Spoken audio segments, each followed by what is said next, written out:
Shalom Bapak, Ibu, dan Saudara sekalian yang terkasih. Kita akan bersama merenungkan tentang kasihanilah dan sembuhkanlah aku ya Tuhan. Saudara, sehat dan sakit itu silih berganti kita rasakan selama hidup di dunia ini. Tapi ada juga orang yang menderita sakit berkepanjangan. Tentu hal ini tidak menyenangkan baginya, juga bagi keluarganya. Bagaimana sikap kita terhadap sakit penyakit dan maut yang membayangi hidup kita? Kita akan belajar dari Mazmur 6 ayat 1-8. Nanti Anda baca ya. Di sini dalam Mazmur ini, pemazmur mengalami sakit lahir dan batin. Batinnya tertekan sebab penderitaannya diakibatkan oleh murka Tuhan. Dalam ayat 2 nanti Anda baca.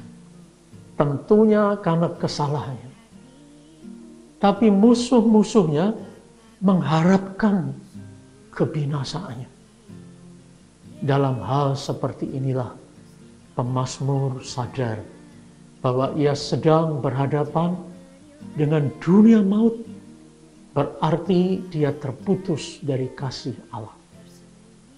Oleh sebab itu ia berseru dalam ayat 5, Tuhan, luputkanlah jiwaku, selamatkanlah aku oleh karena kasih setiamu. Pemazmur minta tolong kepada Tuhan sekarang ini, bukan nanti. Karena kalau nanti bisa terlambat. Pemazmur berpaling kepada Tuhan di tengah penderitaan lahir dan batinnya. Penderitaannya terungkap dalam ayat 7. Setiap malam aku menggenangi tempat tidurku dengan air mataku. Aku membanjiri ranjangku. Walaupun dalam keadaan tanpa harapan lagi, tapi dia percaya hanya Tuhanlah yang memang berkuasa atas hidup dan matinya. Kalaupun dia hidup karena Tuhan. Karena kuasa Tuhan menang atas maut dan melebihi segalanya. Dan akhirnya Tuhan benar-benar menolongnya.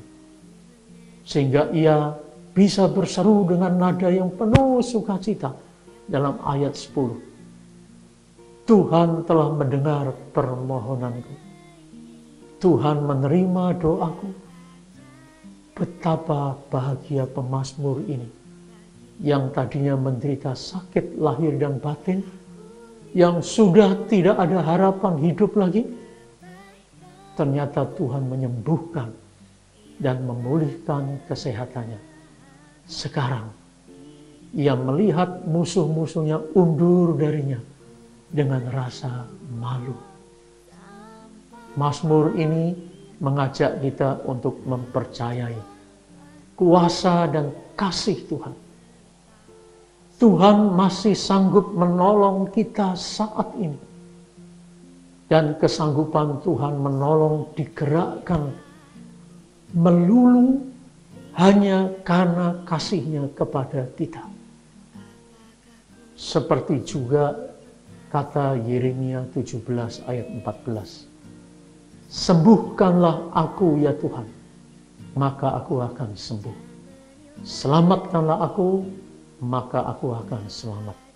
Sebab Engkaulah kepujianku.